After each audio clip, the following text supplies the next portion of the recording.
आप देख रहे हैं पब्लिक समाचार, पब्लिक के हक में। मालेगांव शहर के हद्दी में आयशा नगर पुलिस स्टेशन में कल पुलिस ने शोएब अख्तर, सिराज अहमद इस आदमी को पकड़ के उसके पास से 56.9 ग्राम 56.9 ग्राम एमडी पाउडर जब्त की है, जिसकी कीमत 2,27,600 रुपये है और उसके ऊपर गुना दाखिल करके उसको अरेस्ट भी किया है।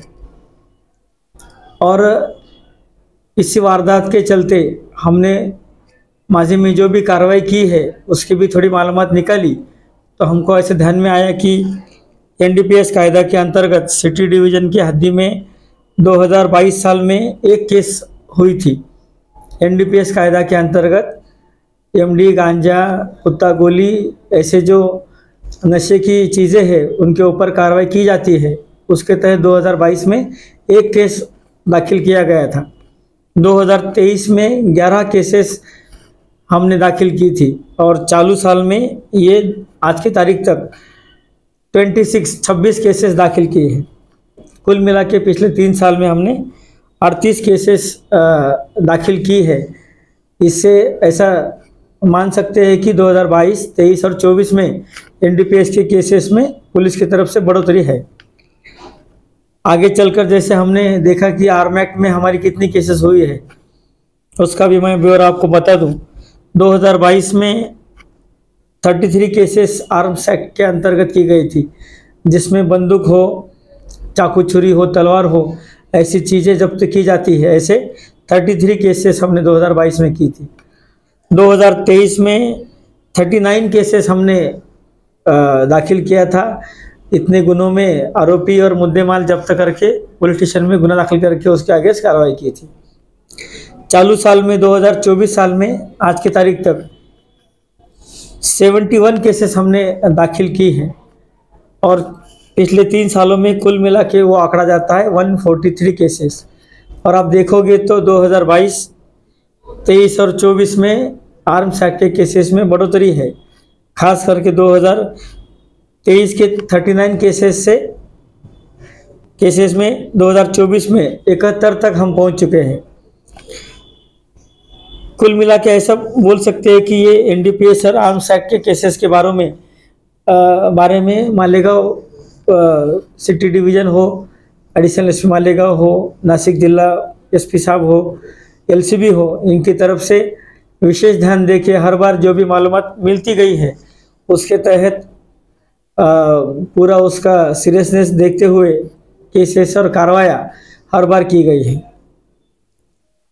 अभी जो इलेक्शन के दौरान 1 नवंबर को जफरनगर एरिया में पौरवाड़ी पुलिस स्टेशन के हद्दी में किसी एक आदमी ने जो तकरार दी थी कि मुझे किसी कार्यक्रम के बाद कोई लोगों ने ऑटो में अगवा किया और कहीं दूर ले जाके मुझसे मारा पीटी की, उसमें भी पुलिस ने पूरी तफ्तीश की तो उसमें ऐसा ध्यान आया है कि वह गुना साफ झूठा निकला है।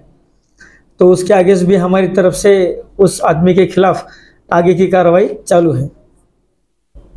दूसरा एक प्रकरण था जिसके बारे में चर्चा हो रही थी कि आज़ाद नगर पुलिस स्टेशन में बड़ी मालेगांव स्कूल के सामने का जो एरिया है बागे महफूज, वहाँ पे भी गोलीबारी हुई थी।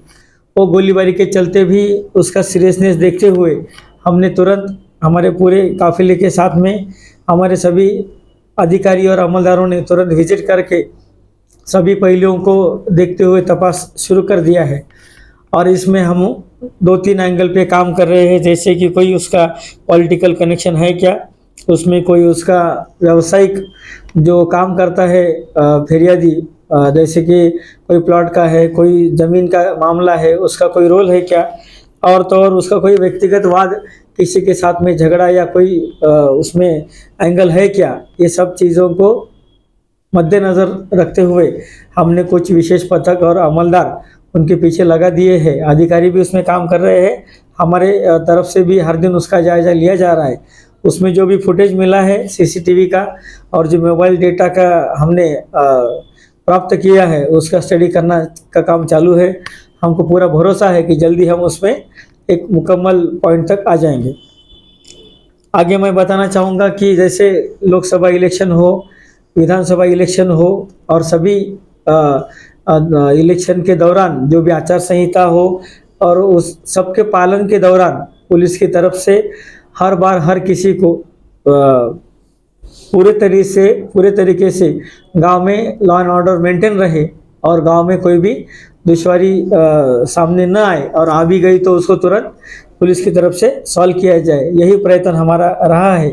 उसमें हमने जो नया कानून आया है BNSS एक्ट, उसके तहत जो पावर पुलिस को दी गई है 163 एक्ट के अंतर्गत हम लोगों को प्रोहिबिटरी ऑर्डर करके कुछ चीज़ों के लिए हमने उनको मनाही की थी।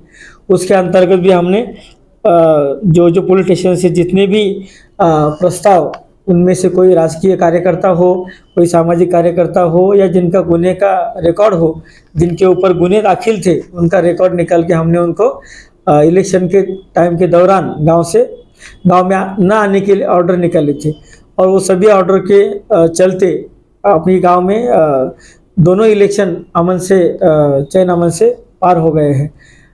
हम पूरे गांव के नागरिकों से, सभी लोगों से यही अपेक्षा करते हैं, यही उम्मीद करते हैं कि आप लोगों ने माजी में भी पुलिस का बहुत प्रशासन का सहकार्य रखा है और आगे भी आपसे यही सहकार्य रखने की अपेक्षा है। और इन सभी का जो अंतिम ध्येय है हम सभी का कि गांव के अमन को कोई धक्का न पहुंचे, कोई ठेस न पहुंचे। और मेरी आप सभी से विनती रहेगी कि किसी भी तरह की कोई भी अफवाह पे आप कभी भी ध्यान ना दें। पुलिस को हर मालूमात तुरंत पता करवाए, पुलिस स्टेशन को कांटेक्ट करें। हमारी तरफ से इस गांव के चयन अमन के लिए हर पूरा कोशिश जारी रहेगा। धन्यवाद।